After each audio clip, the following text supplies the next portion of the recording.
Hi, everybody. In this session, we're going to talk a little bit about the decide component of ADA. You remember last week or the last session, I talked a little bit about an introduction to ADA and the overall ideas of a structured decision making process, and we talked a little bit about the assess function. I encouraged you to make sure that you didn't skimp on the assess function. In this session, I'm simply going to talk about the decide functions within ADA. The case study, I think, is an excellent one. And the reason I think it's an excellent one isn't that I think talking about Guantanamo is necessarily a whole lot of fun, but to give you an idea that there are often a dearth of really good solutions. And the case study title, The Least Worst Place, I think is really, really instructive as you go forward to think about how many decisions are not necessarily optimal, but the least worst. So the process here is to try and get us to understand how we go about looking at alternatives, understand the role of leadership, and all of these various pieces in trying to get to better decisions and to try and understand how we actually set out our choices and how we select from among all of those choices. But before I go, I want to talk about a very specific instance. This is a real world instance. I have changed the photographs mostly to protect the guilty, but reflects a piece of work we as faculty and students did when I was in residence up in Newport. One of the faculty members had a car which was pretty much dead. Pretty much is a euphemism for there was no guarantee that it would start every morning. At the time, this faculty member had several small children who were involved in soccer.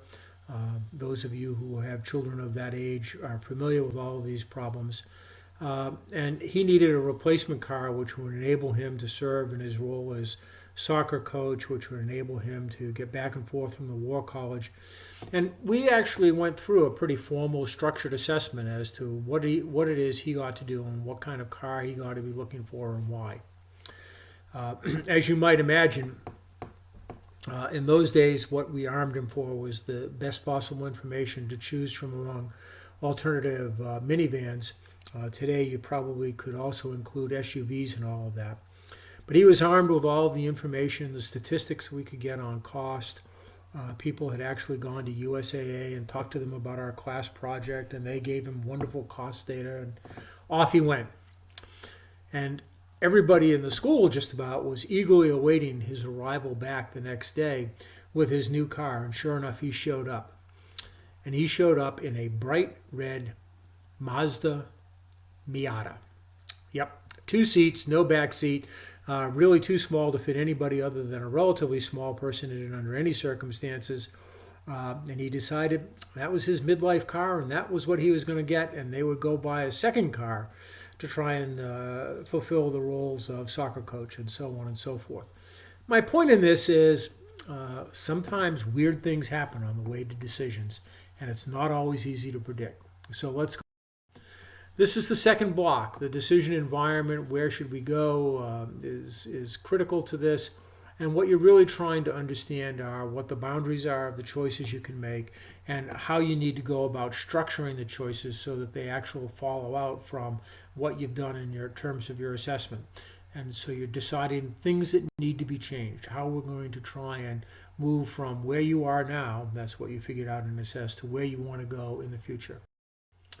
And this cartoon, I think, does a nice job talking about what it is that you're going to try and do. The first two yellow boxes, the define the opportunity or challenge and identify the available courses, are direct derivatives of the assessment phase. You then go forward to try and understand what the choices might be, looking at the alternative courses of action. One of the things we try and make sure people look at when they do this is the validity, reliability, and practicality of the alternatives. That is, that you actually have real choices. You don't present, as too often happens, a choice which is clearly not acceptable to anybody, a choice which is the analyst's favorite choice, and you tell the decision maker, well, which one do you want to do, boss? Well, it's not really very valid to present it that way. You want to make sure that the analysis you've done is reliable. That is, if another reasonably competent and honest analyst looked at the problem, they would come up with similar kinds of choices. And of course, you'd like it to be practical. You don't want to try and spend $1 billion on a $100,000 program. At any rate, all of these then will work through the process to lead you to choosing a course of action, which hopefully will solve the problems that you have defined back at the far left-hand side of the page. The problem that we present in our case study, I think, talks about the organization and problems with trying to incorporate the captured folks, the terrorists who we believe pose a real threat to the United States, and incarcerating them at the naval base at Guantanamo Bay on the southeast corner of Cuba. The case study does a nice job of that. It's worth noting that the United States has occupied Gitmo now for a very, very long time. And during the entire time that Fidel Castro was alive, the United States dutifully sent the $1 a year rent to the Cuban government, which of course refused to cash the checks. And the future of Guantanamo Bay and whether we will be allowed to keep it indefinitely or whether we will ensure that we keep it indefinitely, I think remains up in the air in terms of how useful it is to the United States to have a base there. Clearly, our interest in it since the days of the Cold War have diminished rather substantially. The criteria that you use when you take a look at the case study, and I think you'll find this to be an interesting discussion board interaction. The criteria are ways to look at what the choices might have been in terms of trying to figure out what we're going to do about the problems that we're faced at Gitmo. And we want to understand how to try and evaluate those in a reasonable kind of way.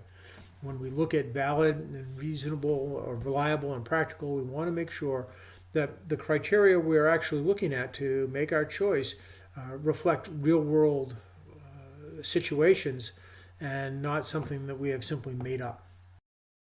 So what we get here is a process which I think can help you make choices from among complicated alternatives, and that you are aware of the biases and organizational effects that will change decisions. I think it is foolhardy to expect that they will eliminate, that you're using this kind of process will eliminate these kinds of biases. And I encourage you to remember the Mazda Miata anytime you engage in this kind of effort. And again, there are a number of backup slides here for your use and your edification.